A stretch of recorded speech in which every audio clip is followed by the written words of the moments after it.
오늘 함께 하늘에 가득한 하나님의 영광이라는 제목으로 하나님의 말씀을 나누겠습니다. 하늘에 가득한 하나님의 영광입니다. 시골에서 밤 하늘에 별을 볼 때 하늘을 수놓은 그 별들이 얼마나 아름다워 보이는지 모릅니다. 그리고 그 별들 사이로 밝게 빛나는 달도 너무나 멋지죠. 밤에 떠오르는 달과 별뿐만 아니라 낮에 떠오르는 태양을 볼 때도 마음이 웅장해집니다. 해가 질 때도 그 석양이 마치 그림을 그린 것처럼, 아니 그보다도 더 너무나 예술입니다. 이 모든 것은 그냥 이루어지거나 그냥 눈에 보이기 좋기 위해서만 지어진 게 아니라 하나님의 분명한 목적과 의도에 따라 창조되었습니다. 첫째 날부터 셋째 날까지 하나님께서 그 뜻에 따라 말씀으로 빛과 어둠을 만드셨고 궁창을 지으셨으며 바다와 땅을 분리하고 채소와 나무들을 나게 하셨죠. 그리고 오늘 함께 말씀을 나누는 넷째 날에도 말씀으로 광명체를 창조하셨습니다. 그럼 이 광명체를 통해 하나님께서 우리에게 알려주시는 영적의 의미가 무엇인지에 대해 함께 살펴보겠습니다. 첫 번째로 하나님은 광명체를 통해 하나님의 때를 알려주십니다. 하나님의 때를 우리에게 알려주세요. 하나님께서는 두 큰 광명체를 만드셨습니다. 낮을 주관하는 큰 광명체인 태양과 또 밤을 주관하는 작은 광명체인 달을 만드셨고 또 별들도 만드셨죠. 그리고 이것들을 궁창, 바로 하늘이라는 공간에 두셨습니다. 그런데 사실 하나님은 첫째 날에 빛을 만드셔서 빛과 어둠을 나누셨습니다. 창세기 1장 5절에서 하나님이 빛을 낮이라 부르시고 어둠을 밤이라 부르셨다고 말씀하죠. 이미 빛과 어둠, 낮과 밤을 확실하게 나누신 것입니다. 그런데 왜 굳이 광명체가 있어야 될까요? 바로 사람을 위해 필요한 것입니다. 보이지 않는 것을 보게 하기 위한 거예요. 징조, 계절, 같은 말로는 절기, 또 날, 해와 같이 그런 시간이라는 추상적인 것을 눈으로 볼 수 있게 하는 것입니다. 14절 말씀입니다. 하나님이 이르시되 하늘의 궁창에 광명체들이 있어 낮과 밤을 나뉘게 하고 그것들로 징조와 계절과 날과 해를 이루게 하라. 아멘. 그것을 위해 하나님께서 빛을 해에다가 넣어두셨고 어둠을 달에 두신 것입니다. 광명체는 빛과 어둠 그리고 낮과 밤을 구분하는 지표가 됩니다. 그래서 우리가 해가 뜨면 낮인 것을 알고 달이 뜨면 밤인 것을 알죠. 오늘 밤인데 왜 해가 안 떴지? 라고 얘기하지 않습니다. 지금 낮인데 왜 달이 없지? 왜 이렇게 밝지? 라고 하지 않죠. 그렇게 얘기한다면 좀 이상한 사람 취급을 받을 수 있습니다. 이 광명체가 하늘이라는 공간에 있기 때문에 어느 한 지역, 한 나라의 사람들만 보는 게 아니라 전 세계의 사람들이 볼 수 있죠. 해가 뜨고 지는 시간이 나라마다 다르지만 그것으로 새벽, 아침, 낮, 저녁, 밤 이런 하루를 구분할 수 있습니다. 그러나 하나님께서 우리에게 보여주시려는 것은 이것이 끝이 아니라 더 깊은 영적인 의미가 있습니다. 모든 사람들로 하나님의 때, 하나님의 구원을 발견하게 하시려는 것입니다. 좀 더 자세히 말하면 태양이 있으면 낮이 되고 빛이 있어서 어둠이 물러가고 어둠에 묻혀있던 것들과 보이지 않던 것들이 드러나듯이 예수님의 진리의 빛이 비추일 때 어둠의 세력이 물러가고 구원이 임한다는 사실을 깨닫게 하시려는 것이죠. 그런데 고대의 사람들은 그것을 이해하지 못하고 오히려 해와 달과 별을 두려워했습니다. 신격화하는 거예요. 달이 해를 가리는 그런 개기일식 현상이 나타나면 하늘이 노했다라고 하면서 그것에 제물을 바치고 또 보름달이 뜨면 그것에 소원을 비는 것이죠. 우리나라가 또 그렇습니다. 하나님께서 이스라엘 백성들에게 이방 사람들처럼 하늘의 징조를 두려워하지 말라고 하시는데도 여전히 자신들의 생각에 갇혀 있는 것입니다. 그래서 예수님께서 이 땅에 직접 오셨어요. 요한복음 1장에서 보면 보이지 않는 말씀인 예수님이 보이는 말씀으로 우리와 같은 육신을 입고 이 땅에 오셨습니다. 그리고 외치셨죠. 때가 찼고 하나님의 나라가 가까이 왔으니 회개하고 복음을 믿으라고요. 이 하나님의 때를 깨닫고 예수님께 나오는 자들은 구원을 얻을 것이라고 예수님께서 요한복음 11장 9절과 10절로 말씀하셨습니다. 예수께서 대답하시되 낮이 12시간이 아니냐 사람이 낮에 다니면 이 세상의 빛을 봄으로 실족하지 아니하고 밤에 다니면 빛이 그 사람의 없는 고로 실족하느니라. 아멘. 예수님께서 광명체를 통해 비유로 말씀하신 거죠. 낮에 해가 떠 있고 빛이 있어서 안전하듯이 예수님의 빛으로 나오는 자들이 구원을 얻고 밤에는 어둠이 있어서 위험하듯이 예수님의 빛을 떠나가면 위험에 유혹에 넘어지고 결국 멸망한다는 것입니다. 하나님의 백성들인 우리는 하나님께서 보여주시는 이 광명체들을 볼 때 하나님이 주시는 의미를 기억해야 합니다. 하나님의 때를 분별할 줄 알아야 합니다. 지금이 낮인지 밤인지 내가 빛 가운데 거하는지 어둠 속에 있는지 점검해 보아야 합니다.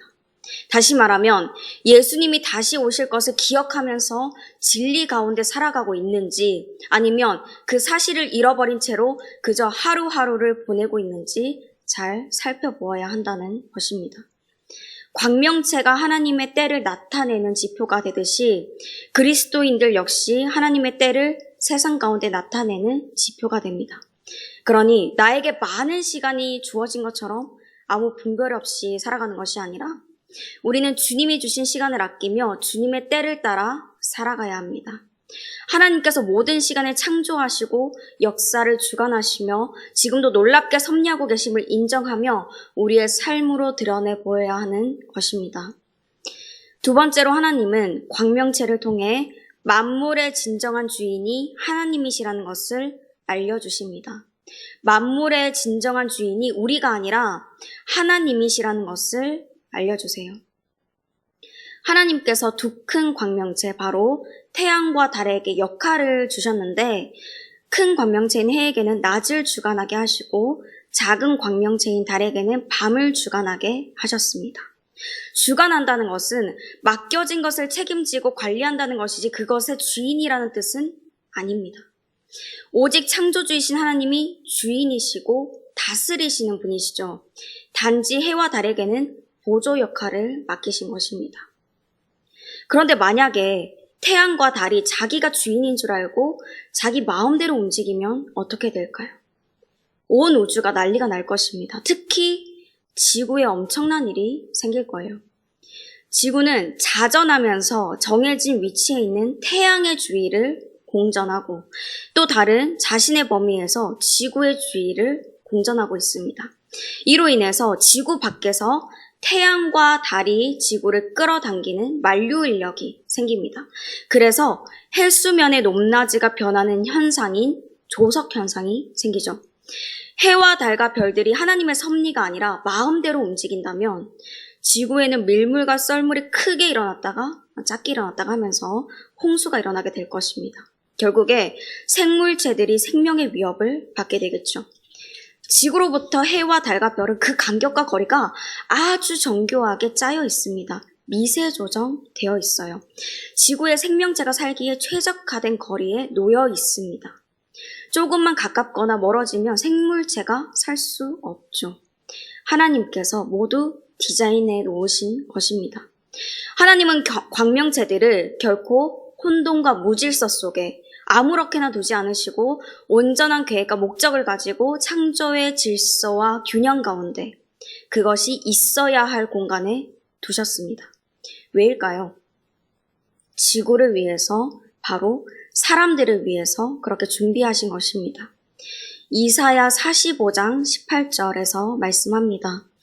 대저 여호와께서 이렇게 말씀하시되 하늘을 창조하시니 그는 하나님이시니 그가 땅을 지으시고 그것을 만드셨으며 그것을 견고하게 하시되 혼돈하게 창조하지 아니하시고 사람이 거주하게 그것을 지으셨으니 나는 여호와라 나 외에 다른 이가 없느니라. 아멘.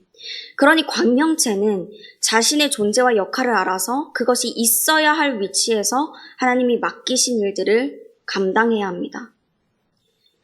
만물은 이것을 알고 하나님의 말씀에 즉시 순종합니다. 하나님이 만물의 주인이시고 자신이 어디에서 어떤 일을 해야 되는지를 알아요.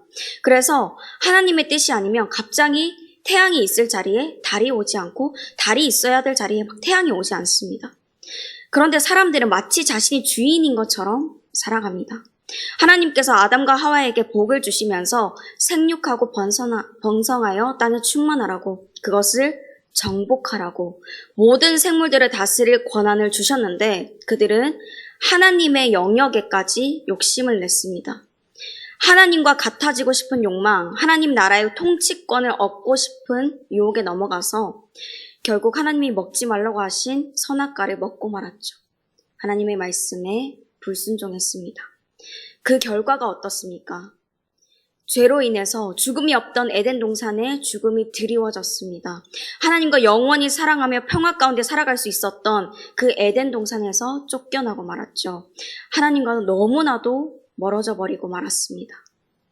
하나님께서 그 사이를 메우시기 위해 이 땅에 예수 그리스도를 보내주셨지만 예수님께서 자신의 몸을 찢기면서까지 하나님과 완전히 끊어지시면서까지 우리의 죄를 깨끗하시기 위해 십자가에서 보혈을 흘려주셨지만 여전히 나라는 존재는 내 욕심, 내 욕망을 채우기 위해 하나님의 창조의 질서를 흐트러 놓고 뒤섞습니다. 이 땅에서 천년만년 살아갈 것처럼 이 땅에 소망을 두고 살아갑니다. 내 몸과 마음을 하나님께 두지 않고 오직 나에게 초점을 두고 살아가죠. 하나님이 있으라고 하시는 자리가 아니라 내가 가고 싶은 곳에, 내가 있고 싶은 곳에, 내가 원하는 사람들하고만 함께하면서 오늘도 내가 주인 되어서 선택하는 삶을 살아가는 거예요. 사랑하는 여러분, 우리는 만물의 주인이 아닙니다. 단지 하나님께로부터 다스릴 권한을 위임받은 천직이며 여전히 하나님의 통치를 받는 존재들입니다. 오직 하나님만이 주권자이시며 만물의 생사화복을 주관하시는 분이십니다. 우리는 더 이상 땅만 바라보고 걸어가는 삶을 살아가면 안 됩니다. 하나님이 하늘에 두신 광명체들을 보면서 매일매일 예수님 안에서 나를 부인하고 하나님이 주인 되심을 고백해야 합니다. 또한 하나님이 맡겨주신 그 자리, 허락하신 그 시간에 청지기로서의 역할을 잘 감당해야 합니다. 내 뜻대로 풀리지 않는다고, 내가 원하는 자리가 아니라고 불평불만하는 것이 아니라 하늘에 가득히 두신 하나님의 영광을 바라보면서 다윗과 같이 하나님을 찬양하게 되기를 바랍니다. 해로 낮을 주관하게 하신 이에게 감사하라. 그 인자하심이 영원하미로다. 달과 별들로 밤을 주관하신 이에게 감사하라. 그 인자하심이 영원하미로다. 아멘. 이것이 하나님께는 영광이 되고 우리에게는 평화를 주시는 하나님의 놀라우신 섭리입니다. 그럼 우리는 청지기로서 어떤 일을 해야 할까요? 오늘의 세 번째 주제입니다. 복음의 빛을 세상 가운데 비추어야 합니다. 하나님께서 광명체를 통해 우리가 복음의 빛을 세상 가운데 비추어야 한다는 사실을 알려주십니다. 하나님은 하늘의 광명체를 채우시고 그것들로 땅을 비추게 하십니다. 본문인 15절에서 말씀합니다. 또 광명체들이 하늘의 궁창에 있어 땅을 비추라 하시니 그대로 되니라. 17절에서도 말씀하죠. 하나님이 그것들을 하늘의 궁창에 두어 땅을 비추게 하시며. 그럼 이 땅에 빛이 비치면 어떻게 되나요? 생물체들이 생명을 얻게 됩니다. 사람이 음식으로부터 영양분을 얻듯이 식물은 광합성을 통해서 에너지를 얻게 됩니다. 빛 에너지를 이용해서 힘을 축적하는 과정이 광합성이죠. 반대로 햇빛이 없으면 이 에너지를 받지 못하기 때문에 식물이 자랄 수도 없고 살 수도 없습니다. 사람도 마찬가지로 햇빛이 필요합니다. 햇빛 좋은 날에 사람도 광합성을 해야 한다는 말이 있죠. 사실 사람은 엽록체가 없어서 광합성을 할 수는 없습니다. 그렇지만 그만큼 햇빛이 식물뿐만 아니라 사람에게도 중요하다는 것입니다. 사람의 몸에 필요한 영양분 중에 비타민 D가 있는데 뼈와 혈관에 영양을 주는 굉장히 중요한 물질이에요. 그런데 이 비타민 D가 햇빛을 쬐야 몸 안에 만들어지는 것입니다. 만약 장시간 햇빛을 못 보게 되면 뼈와 혈관이 약해지고 면역도 약해지고 우울증까지도 일으킬 수 있어요. 지금은 그래도 사람들이 밖에서 많이 활동을 하지만 코로나가 발생했던 그 초기에는 사람들이 거의 밖에 나가지 못하고 그 시간이 길어지다 보니까 우울한 감정을 겪는 사람들이 많았습니다. 햇빛을 못 쬐니까 몸에서 반응이 일어나고 정신적으로 힘들어지는 거죠. 이뿐만 아니라 햇빛이 비추이면 어둡던 하늘이 밝아집니다. 또 밤에도 어둠이 있긴 하지만 달과 별이 빛을 비추어서 밝혀주죠. 보이지 않아서 두렵고 불안한 마음이 사라지게 됩니다. 이렇게 태양과 달 그리고 별은 사람들에게 생명체에게 참 고마운 존재입니다. 이런 광명체들을 보며 많은 사람들은 이것들이 빛을 내니까 광명체가 근원적인 빛이라고 착각합니다. 그런데 사실 광명체들은 빛 그 자체가 아니라 단지 빛을 발하는 물체인 발광체입니다. 이것을 구분하기 위해 히브리어 성경에서는 첫째 날 하나님이 만드신 빛은 낮, 여명, 빛을 뜻하는 오르로 쓰고 넷째 날 하나님이 만드신 광명체는 빛을 내는 물체를 뜻하는 마오르라고 씁니다. 그러니까 광명체가 아닌 빛이 따로 있다는 거죠. 그럼 그 근원적인 빛은 무엇일까요? 예수님입니다. 요한복음 1장에서 태초에 하나님과 함께 계셨던 말씀이신 예수님이 바로 세상에 오셔서 각 사람에게 비추는 참빛이라고 말씀합니다. 광명체는 그 빛을 받아 원래의 빛이신 주님만을 드러내는 거예요. 마찬가지로 우리도 빛 그 자체가 아니라 삼위일체이신 하나님의 빛, 복음의 빛을 받아 드러내는 존재입니다. 내가 영광받기 위한 게 아니라 하나님의 영광을 드러내기 위해서 보냄을 받은 거죠. 하나님께 보냄을 받은 세례 요한에 대해서도 요한복음 1장 7절과 8절에서 말씀합니다. 그가 증언하러 왔으니 곧 빛에 대하여 증언하고 모든 사람이 자기로 말미암아 믿게 하려 함이라. 그는 이 빛이 아니요 이 빛에 대하여 증언하러 온 자라. 아멘. 청지기인 우리에게 주어진 사명은 내가 아니라 복음의 빛, 바로 진리이신 말씀을 드러내는 것입니다. 하나님은 우리를 통해 많은 사람들이 그 빛을 보고 주님께 돌아오기를 원하십니다. 그래서 우리를 세상의 빛으로 부르셨고 빛의 자녀라고 말씀하십니다.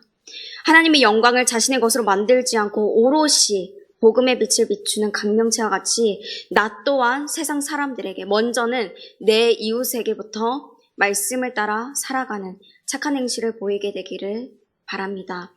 그로 인해 오직 하나님만 영광 받으시게 되기를 원합니다. 사랑하는 여러분, 하나님은 온 세상 만물을 분명한 목적과 이유를 가지고 말씀으로 만드셨습니다. 그리고 하늘에 광명체를 두셔서 하나님의 영광을 드러내시고 우리에게 이 세 가지를 알려주고 계십니다. 먼저는 우리에게 하나님의 때를 알려주시죠. 그리고 만물의 진정한 주인이 하나님이신 것을 나타내십니다. 또 우리가 복음의 빛을 받아 세상 가운데 비추어야 한다는 것을 말씀해 주십니다. 그러므로 이 하나님의 뜻을 알아 광명체와 같이 세상 가운데 오직 하나님의 영광을 드러내는 저와 여러분이 되시기를 소망합니다. 함께 말씀을 생각하시면서 찬송가 552장 부르시겠습니다.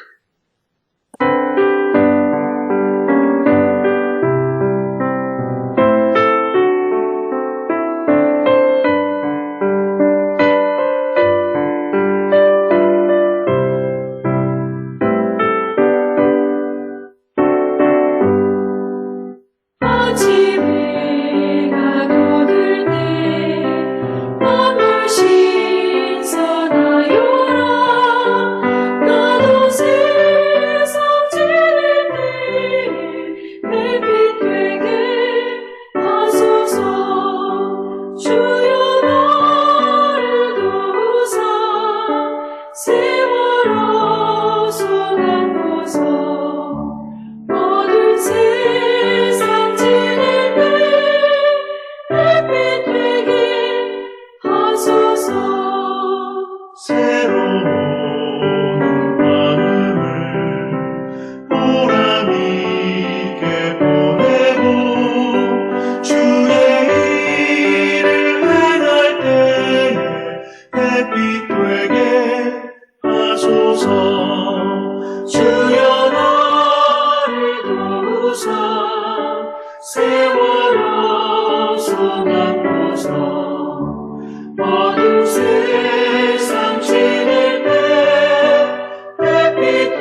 하소서.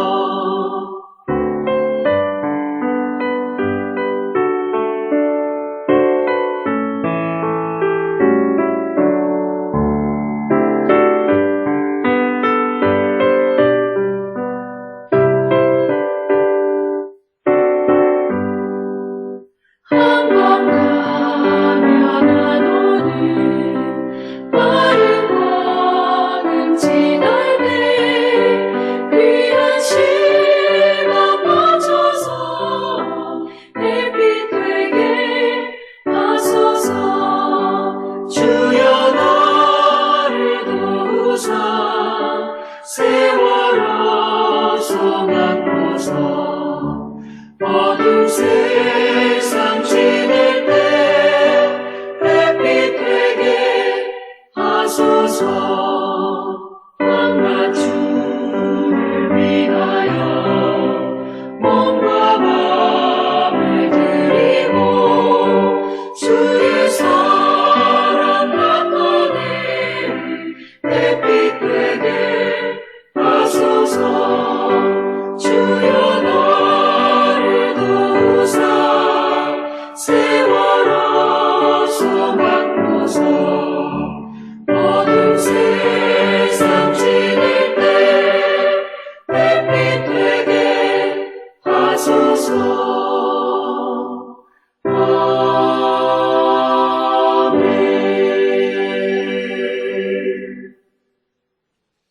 이제는 우리 주 예수 그리스도의 은혜와 하나님의 그 크신 사랑과 성령님의 교통하심이 만물 가운데 드러나시는 창조주 하나님과 그 놀라우신 영광을 우리의 삶을 통해 드러내기로 결단하는 모든 주님의 자녀들과 그 삶의 모든 지경 가운데 이제부터 영원토록 함께 하시기를 간절히 축원하옵나이다. 아멘.